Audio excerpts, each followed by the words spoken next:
ಪ್ರಕೃತಿಯು ನಮಗೆ ನೀಡಿರುವ ಸಂಪನ್ಮೂಲಗಳಲ್ಲಿ ಅತ್ಯಮೂಲ್ಯವಾದದ್ದು ನೀರು. ನೀರಿಲ್ಲದೆ ಭೂಮಿಯ ಮೇಲೆ ಯಾವ ಜೀವಿಗಳು ಬದುಕುವುದು ಅಸಾಧ್ಯ.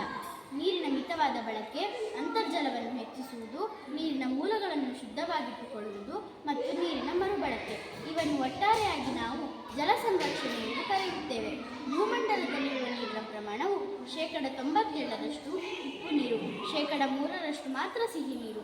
ಇದರಲ್ಲಿ 2% ಮಂಜುಗಡ್ಡೆಯ ರೂಪದಲ್ಲಿದೆ. ಇನ್ನುಳಿದ 1% ನೀರು ಮಾತ್ರ ಬಳಸಲು ಯೋಗ್ಯವಾದ ನೀರಾಗಿದೆ.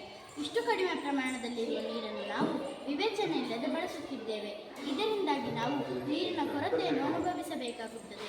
ಆದ್ದರಿಂದ ಇದನ್ನು ತಡೆಗಟ್ಟಲು ನಾವು ಇಂದಿನಿಂದಲೇ ನೀರನ್ನು ವ್ಯವಸ್ಥಿತ ರೀತಿಯಲ್ಲಿ ಬಳಸುವ ವಿಧಾನವನ್ನು ಕಂಡುಕೊಳ್ಳಬೇಕಾಗಿದೆ.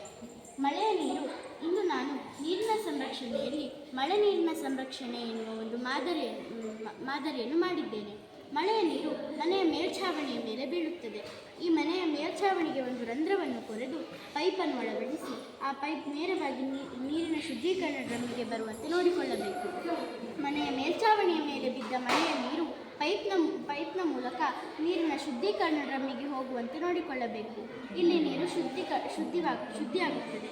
ಈ ಡ್ರಮ್ಮಿಗೆ ಒಂದು ಪೈಪನ್ನು ಅಳವಡಿಸಿ ಈ ನೀರು ಪೈಪ್ನ ಸಹಾಯದಿಂದ ಬಾವಿಗೆ ಹೋಗುವಂತೆ ಮಾಡಬೇಕು.